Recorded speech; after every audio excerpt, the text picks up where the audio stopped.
Hello. Today, okay, you're not gonna see half my face, but I think that's important. I think audio is more important than video for now because this has started out as a audio thing. Now we're incorporating different things. Big news. Big news first. I am making a YouTube channel for this podcast because I enjoy the audio aspect of it, but I thought that if I wanted to have somebody over or kind of like create a like relationship, put a face to the voice, maybe it would be nicer. I'm gonna work with that for a little bit, and if I don't like it, I won't do it. But for now, we are in completely different territory. Don't know how this works. I don't know how I'm going to. I'm gonna have to figure out a lot of things. I need to put audio and video together, and I can't like edit out things anymore, so I'm gonna have to be snappy and work on my conversational skills. Well, we're gonna see about that. I'm really excited for this. I've had this podcast for a year and a half, around above a year and a half, over. And I've learned a lot, but I've realized that maybe video format might be interesting to see. I will have to get like kind of looking normally. I tried to make myself look normal because I usually do this podcast in the very late hours of the night when I don't look presentable. Second thing, obviously video formats have video. So you're going to see background. I'm going to try to do different backgrounds, but this is where the lighting is at its best. And I thought if you didn't have good lighting, it would kind of be not as professional. So I tried to keep the lighting good. Maybe the background can be changed. We will see. I'm getting a new bed. You see this? This is the route to my bed. It's not what I want. So hopefully when I get a new bed, maybe even the background will change. And in that case, we're living in a completely separate timeline. But I want to get into this. Let's start with our weekly recaps. Weekly recap, I broke my back. Let me elaborate. I went to my first group training lesson. It was a circuit training. So you have 20 different exercises, which you do 50 seconds each. And for like an hour, you like repeat them. Really fun, really cool. And I felt it in my bones. I felt my heart beating. I felt my face getting flushed, and I felt the blood running through my veins. And I was like, this is gonna be so good. This is only positive. I mean, I'm tired, but this is positive. I'm gonna feel this. Cut to the next day. I certainly did feel it. Not gonna lie. I felt it very much, actually. I woke up and I was in the worst pain I've honestly ever been in. My back was not doing well. We're talking, I definitely pulled a muscle in my back. Don't know how I did it, but like I wasn't surprised considering I haven't done most of the exercises that I did ever. So my form might have not been correct, which leads to maybe not good stuff to your body. And I had to recover for like a week, but I'm here now. I'm here and I'm fine, and I can stand up and walk and things, which is really, honestly, these types of things make you appreciate your body for what it does for you a lot more. Like I definitely love my body a little bit more because I'm like, wow, I can walk. And I'm so glad I can walk and grateful for my walking abilities. Other than that, my weekend. How was your weekend? Maybe you can comment, but you can't, tell me directly. My weekend, enough about you, let's talk about me. My weekend, was pretty chill. I went to this cool steakhouse. I watched Don't Worry Darling because you have to. Like the Don't Worry Darling drama, you just have to watch the movie because like from one of my books just fell. From what I heard, you can't just ignore the movie anymore. So I saw that it was out in theaters and I was like, I'm gonna watch this. My opinions. Ooh, I'm scared to share my opinions. Florence Pugh was amazing. I'm gonna do positive stuff because I'm so scared. Florence Pugh, no, literally no complaints. Florence Pugh was amazing. I liked the plot. I liked what they did. The idea was very interesting. However, the ending was a little bit confusing for me because I would have loved if they did an open ending, kind of let you do your own interpretation of the movie, because they kind of explained some things, but then they didn't explain other things. I'm trying to make this like not spoiler alert for you. I liked it. Like, if I could say overall, I enjoyed this movie. But there were definitely some inconsistencies. But for what I was expecting, because I thought the drama was like PR, purely because the movie sucked. But the movie didn't suck that bad. It didn't suck at all, actually. So I'm happy that the drama was just drama and was not completely there to make up for the movie. Maybe a little bit, but not too much. What else do I have? I have my notes on my computer, so I'm just gonna be staring at that for a little bit. I'm going on a trip next weekend. I'm so excited. My boyfriend's family has family vacations around our country. I don't know if I'm pretty sure I've said where I live by now, but like sometimes I just like to be a little bit private. And it's going to be like a cute little camp thing. So I'm super excited about that. It's like a cottage situation, if you understand. And I'm a little bit nervous because it's like completely extended family and they play games and stuff, and I don't want to suck at the games. You don't want to be that one girl that sucks at the games because there's younger children there, and if I absolutely blow the games up, that's going to be a little bit awkward. But I'm going to have fun. I'm going to have so much fun. And plus, like, when you're with your significant other, which is the main point of this podcast, by the way, you know, yeah, you can read. But I'm excited. I'm excited. It's good to be with your significant other and spend time with their family because you might be part of their family one day.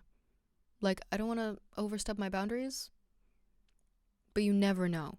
So you have to be integrated a little bit. Plus, it's fun. It's fun. Like, different people, different culture, because every family is different. So you find out more things about somebody who loves family. And honestly, that makes you learn a lot more about them as well, because they're at their most comfortable with their extended family and with their family. At least my boyfriend is. So you find out a lot through that. But we'll see. Speaking of boyfriends, I'm starting a scrapbook for the first time. Now I can show you. This is so cute. I have like little pictures. I'm going to show you the first picture because it's with nobody in my life, and I don't know if I want to share that. This is the first Polaroid I took. It's beautiful. Oh, she's beautiful. But I have a Polaroid camera. I got it for my birthday, and Polaroids. This is an accidental one that I took with the camera like lens cap. I was like, oh, let's take a picture.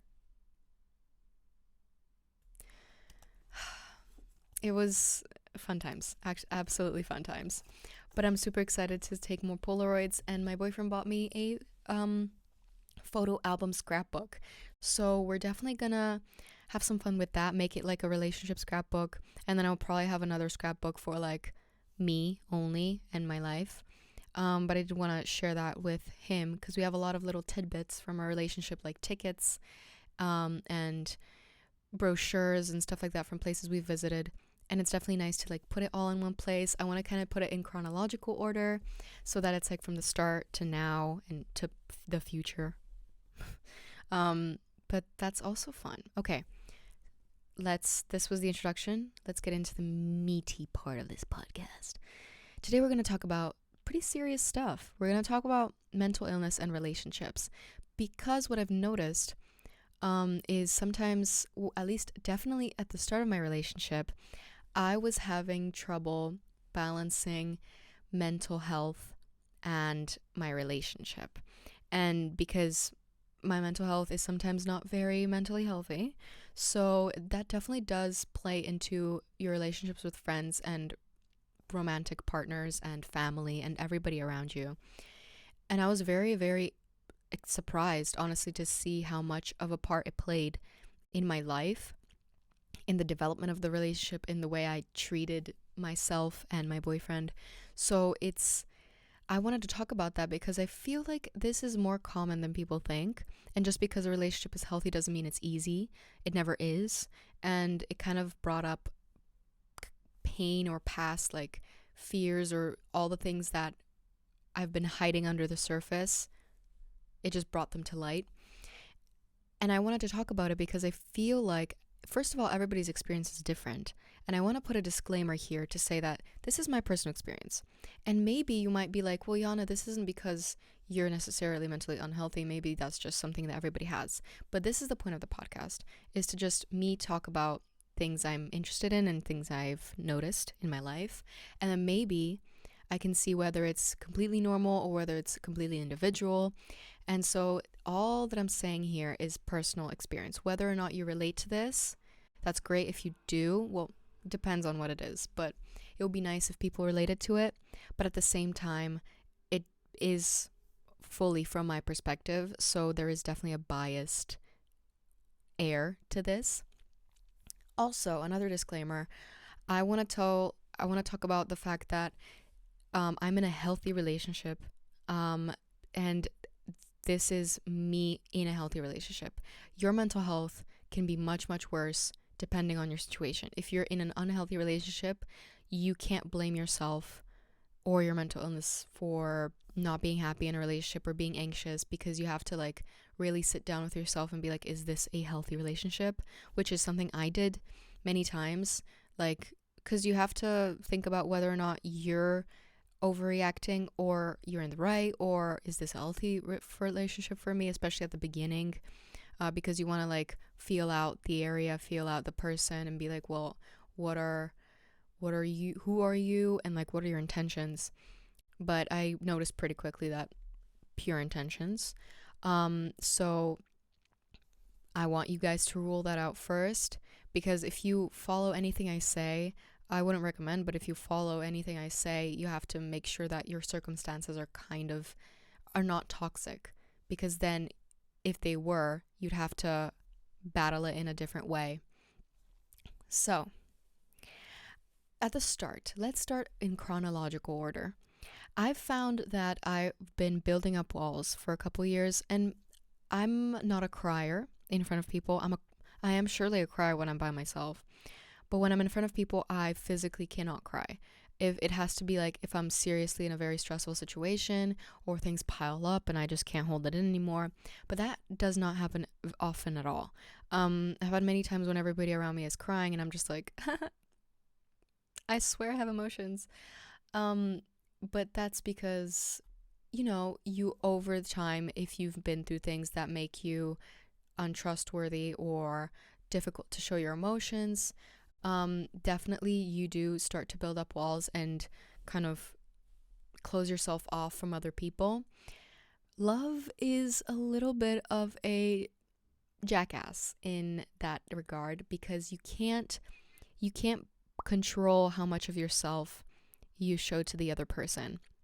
It's just not going to work. If you want to completely be in love with this person and get all that love has to offer, you have to open yourself up completely, because this person, they're going to find out things about you that you didn't think they would, because you're basically it's such an intimate situation that you can't help but share all of yourself with them. And that's very difficult for people who are not used to being vulnerable, who've, built up walls. And it's kind of like, I feel like sometimes I'm kind of like avoidant attachment. So like when I feel like something's going wrong, I completely like go away and I'm just like trying to protect myself. But at the same time, I also see like anxious attachment things in my behavior. If I for example, feel like I've done something wrong, I overcompensate for it. And that's also not healthy.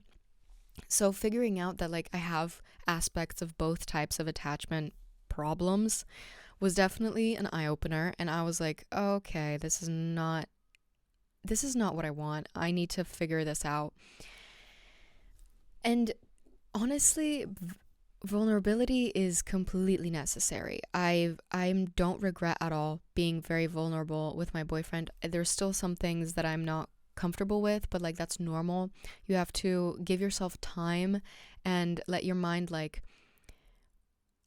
get used to the idea of being with somebody and trusting that they're going to be there despite like what they hear about you or what they find out about you. They have to know you fully to be able to make a decision on whether they like you or not, just like you would want to know somebody fully. You don't want anybody to keep something away from you. And I've noticed like I have a lot of double standards sometimes in my relationship, because you know what I think it is? We're so used to saying that, a person should be obsessed with us.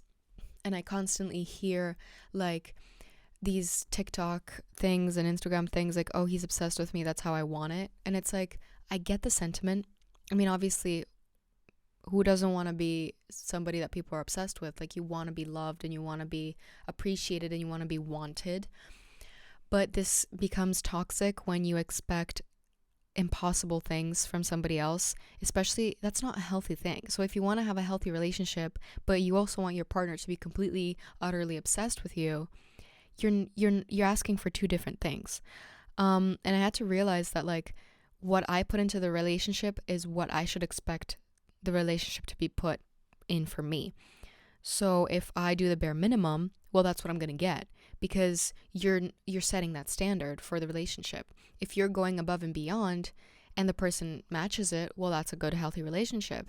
But if you're going above and beyond and the person doesn't match it, that's not good either. So I feel like we shouldn't expect big things from our partners. And we should definitely, sometimes I've had moments where I overreact about something, or I start like getting really anxious about something my partner did. And then I'm like, okay, but if I were in their shoes, wouldn't I do the same? And so you kind of have to figure out your morals and values and boundaries about the relationship through that perspective. Is this a boundary, or am I just thinking unrealistically? Like, am I putting unrealistic standards onto my partner, or is this something I also would not do?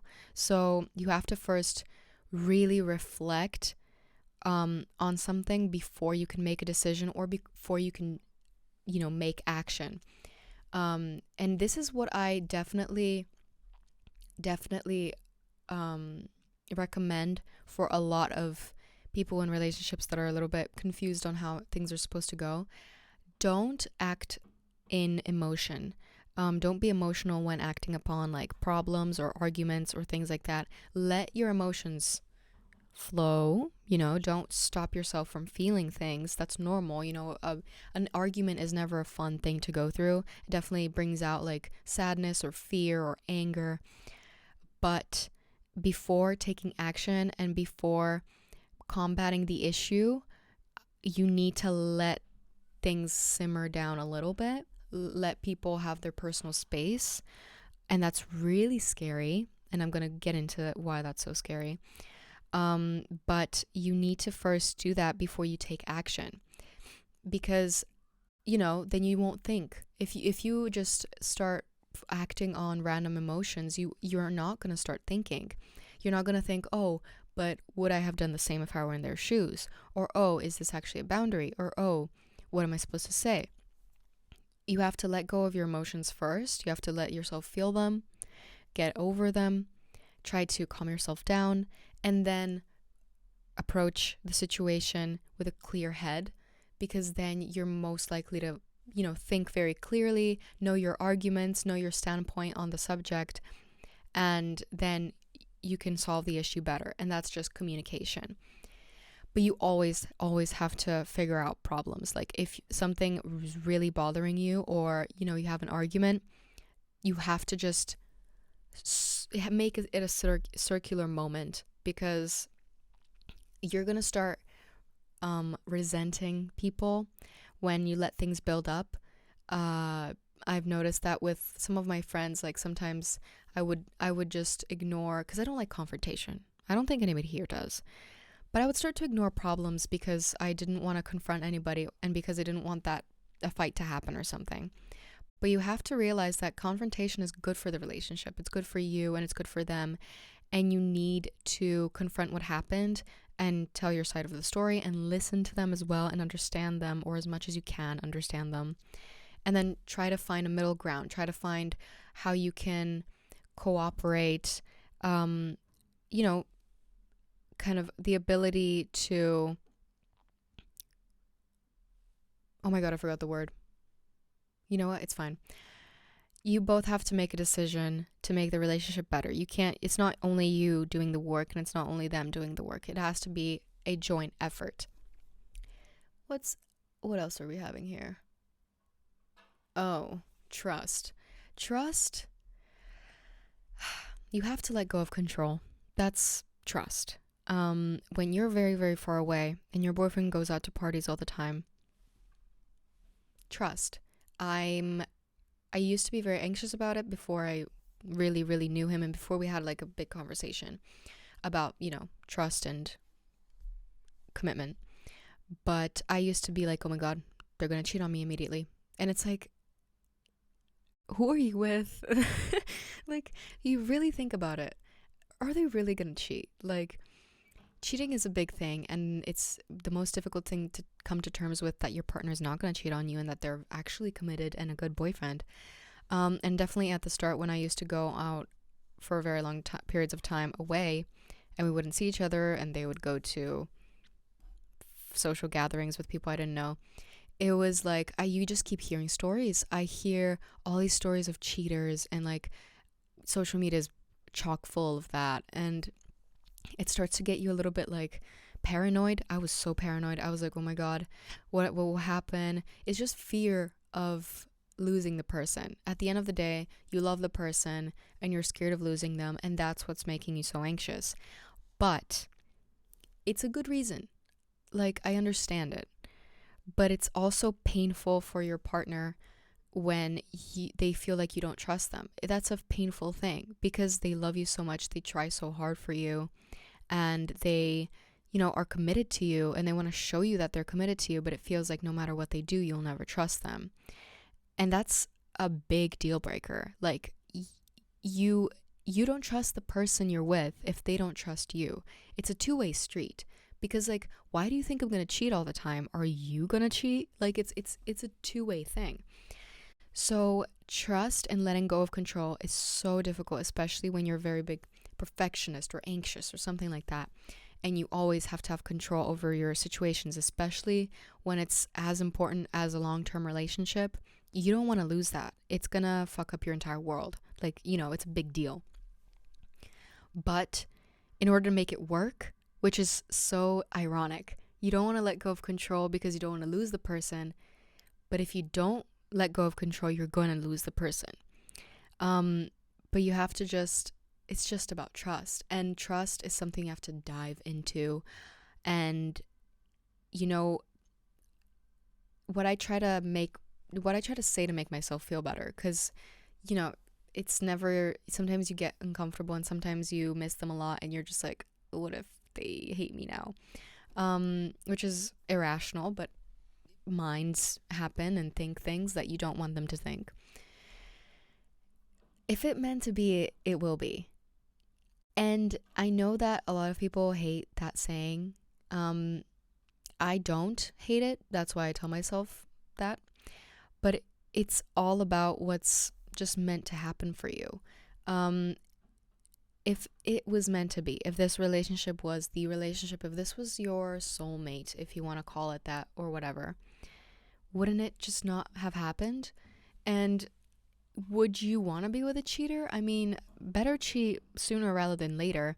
And I'd rather find out that they're cheating, so that I can get a better person for me. And so it's kind of like, whatever happens, it will be for the best in the long run. You will realize that you were with a cheater and that you're better off without them, and you're going to live your life even better. You're going to stop worrying because now you know.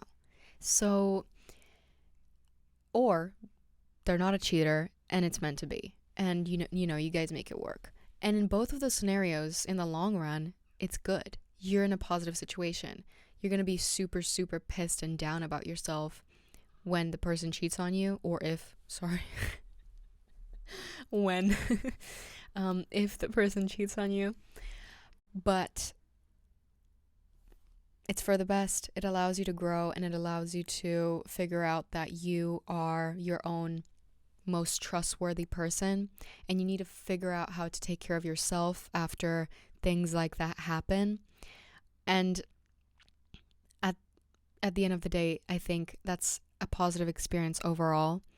And you're going to have to go through difficult times in order to learn what's good for you and what isn't. And you learn the red flags. Maybe you've figured out red flags now because your partner, did something wrong. And now you can find that in other people and see if they're compatible or not. Ooh, this is interesting. Understanding the difference between someone having a life and not wanting to hang out with you. Something that I had to get used to was, again, playing on the obsession thing. Your partner can't be obsessed with you because they have a life. They're obsessed with themselves. Everybody's obsessed with themselves. And what you have to get used to is the fact that they have a job, maybe. They have school, maybe. They have friends, other people they love. They have a family. They have their obligations, their own issues, their own things. You're going into somebody else's life the same way they're going into your life. And you have to make it work with both of your lifestyles. And sometimes I got really scared that, he doesn't want to hang out with me, or I'm not fun enough to hang out with, or he doesn't want to make time for me. But then it's like, if your partner doesn't want to do that, then they're not the partner for you. Plus, in the case of me, because we're talking about healthier relationships, it was honestly because he just had a life. And you have to, this is why it's so important to have your own life and your own routines before going into a relationship, because there's going to be a lot of times when you're not together because you're people. You have things to do. You have other priorities. You have other obligations. And that's why it's so important to have your own hobbies, your own job, your own studies, whatever it is that takes up your time during the day, whatever it is that enriches you as a human being, fulfills you or whatever. You need to have something like that, because without it, you're just going to depend on this person for your happiness, for your fulfillment. And that is incredibly toxic and unhealthy and bad for your mental health. Because when this person leaves, or if this person leaves, I keep saying when, I'm not that pessimistic. If this person leaves, what are you going to do? What's going to take up your time? What's your hobby going to be? Who are you going to be obsessed with? It has to be you. And I'm obviously not saying obsessed with yourself in the very literal sense. I'm saying it in the I have a life sense. But you really have to get used to the fact that sometimes your partner is not going to have time for you because they have other obligations. And again, it's with the expecting your partner to do things that you wouldn't do. If you had other obligations, you would have to be like, hey, I'm sorry, I can't do this right now. I have this obligation that I need to do or go to. Can we reschedule? And it's nothing to do with them. It's just an obligation. It's just your life. And sometimes, obviously, if this happens too often and you find out you have no time for each other, then obviously the relationship is probably not going to work. But until then, if you can still manage to find time for each other, which is what a relationship is about, it works perfectly fine, and the love is still there. So don't get too scared, because if there was a problem in a healthy relationship, this person will communicate with you and tell you that you don't spend enough time with each other, because for some people quality time is a bigger deal than others. So obviously it depends on each type of relationship, but if you manage to find that balance, you can calm down. It's gonna be okay. And it's so easy to blame yourself for everything. It's like, oh, they don't like me. Oh, They don't have time for me because they find this other thing way more interesting than what they have to do with me. And it's like, well, yeah, sometimes you want to do one thing more than the other thing. Doesn't mean you like the other thing less. It's just you're in the mood for something different. If, for example, I was like either going to like New York Fashion Week or I don't know, staying in with my boyfriend, I would go to New York Fashion Week because I can always stay in with my boyfriend. So it's like priorities for people. It's it really depends on the situation. Obviously, if somebody's always prioritizing something else other than you, that's something to definitely talk about with them. But for now, it's good. I think something really difficult for me was accepting love, and realizing even if I don't understand it, there is a reason for why this person loves me. Um, for a while, I was like, and this is where all the fear of relationships comes from low self-esteem and from just not understanding what's so good about you and stuff like that. It all stems from low self-esteem, and that's why we're sometimes so fucking scared of losing the person, because we can name 10 things that's wrong with us because we know each ourselves so well. Sorry, I had a little bit of a moment. We know ourselves so well. um so we're like, well, this is wrong with me and this is wrong with me, and I look like shit on Saturday nights and this, so obviously they're gonna break up with me. But just like you see something beautiful in them, they see something beautiful in you. And there's just a reason they love you. Even sometimes people don't know why they love somebody else. They just do. Things just click. They just feel good when they're with them. They feel calmer. They feel like it's right. Sometimes it's not easy to explain why we love somebody, but that doesn't mean we love them or we don't love them. It just means that we're a little bit confused where emotions come from because we can't control it. It just happens. And if we nurture that love, then obviously it's going to grow into a beautiful thing. But there's always a reason why somebody loves you, whether or not they're super aware of it. It's there, and you'll know the moment they stop loving you. But I don't think you should worry about that. Again, if it's meant to be, it will. And if they stop loving you, well, that's just how it is. And we have to, I think it's all about acceptance for anything that might happen. That's what creates trust, and that's what creates calm and peace.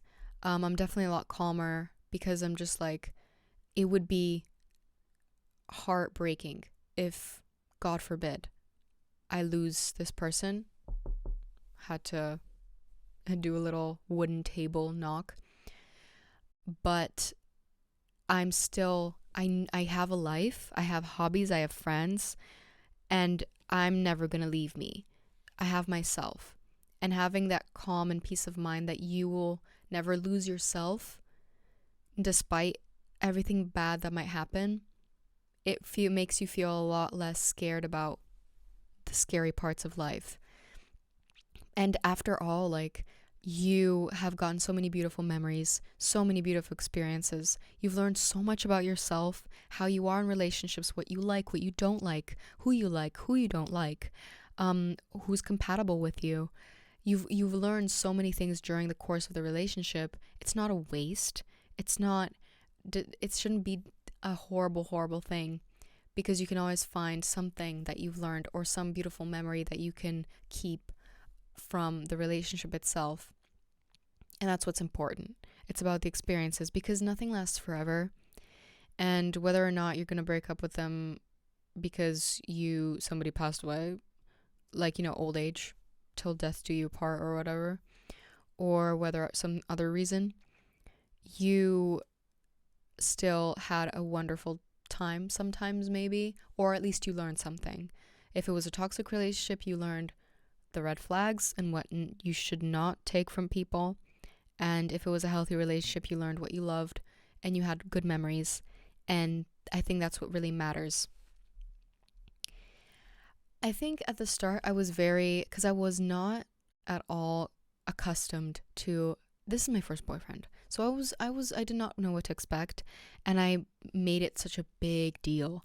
Like I was like, oh, this is a relationship. Like this is like boyfriend girlfriend type shit. Like I this is serious now. And so I like really stepped this up to be, I put it on a pedestal of like, this is the biggest deal I've ever had. And what that creates is you trying to be perfect for a human being, which you're never going to be. And you're going to be less perfect as you go into the relationship because you're getting more comfortable. But I think you shouldn't make it such a big deal. Obviously, relationships are, I feel, much more work and harder, and bring out a lot of different emotions and experiences. But there are the most rewarding. And at the end of the day, at least I would like a partner who is my best friend. And so if you treat them just like any other human being, and you see them as a human being, and you see this relationship as just two human beings, you're more likely to get a lot more out of it rather than trying to make this perfect because, oh my God, it's a big deal relationship. You're just putting yourself through more stress than you need to. Obviously, I'm not saying completely treat them like a best friend because there's a lot of things in a relationship that are not bestie material. And I don't think your partner is going to appreciate you friend zoning them. But definitely don't treat them like this is some kind of wild concept. It's just two people bonding and connecting, just in a different way. And it's definitely scary to show all of yourself and being intimate with somebody. But it's, again, just two people bonding. And when you get over that and when you treat it like a normal relationship, you're gonna save yourself a lot of stress. And talking through everything, and just relationships they can be so healing. They do bring up a lot of problems, and they do, make you feel very stressed sometimes, or very anxious, or very, all of these crazy emotions that you've never really felt before. But when you get more comfortable and when it keeps going, I started feeling incredibly comforted by the presence of my significant other. I've had a lot of weird things happen over the months, a lot of disappointing things, and I've noticed that, when I'm with my person, I feel much more comforted and healed and happy, and like, life isn't so bad. Even though maybe this happened to me, or maybe I'm having a bad day, like there's still some type of positivity in my life. Somebody loves me, and that can be a great comfort and great healing.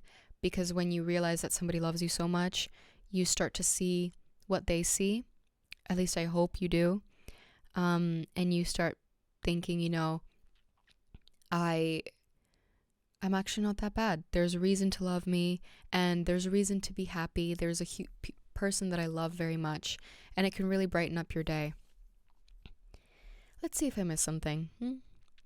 I always I start talking, and then I go into tangents, and then I start connecting all the different notes I have without looking, and then I'm like, I did not do it in that order, so I might have missed something, but I don't think I missed anything.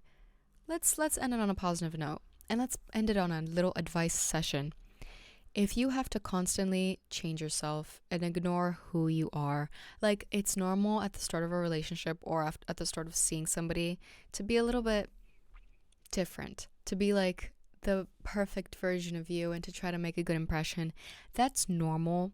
I think I doubt a lot of people have truly been completely themselves on the first date or on the first month or on the first 2 months. Honestly, I didn't completely become myself until like the third month. But if you feel like months into the relationship, like this is like a serious thing, and you're still feeling judged, feeling like you need to change yourself, ignore who you are, and put yourself in uncomfortable situations, and you feel like you're just constantly walking on eggshells, this is not for you. And sometimes it's super difficult to figure out what's my mental illness and what's the person. It's such a difficult boundary, because sometimes it's both and sometimes it's one or the other. And that's why I think when you're experiencing problems, either talk to a therapist or a friend that you really trust, because talking to random people about your relationship problems is a little bit of a privacy thing, because there's two people and maybe he doesn't, or they don't want you to talk about your problems to other people. But I definitely think you should talk it out with yourself, write it down, talk to a therapist, talk to somebody super trusted, and figure out like what is causing this problem and why am I feeling like this. But at the end of the day, honestly, if I could do it, you can too. If I can feel so very calm in a good relationship, I think when you have the right person, even if it feels super scary and super weird at the start, I think you should just give it time. Things do get better with time, especially, again, talking about healthy relationships. Things get better with time, and things get better once you kind of surrender to being vulnerable and to allowing yourself to feel everything and to open up to a human being.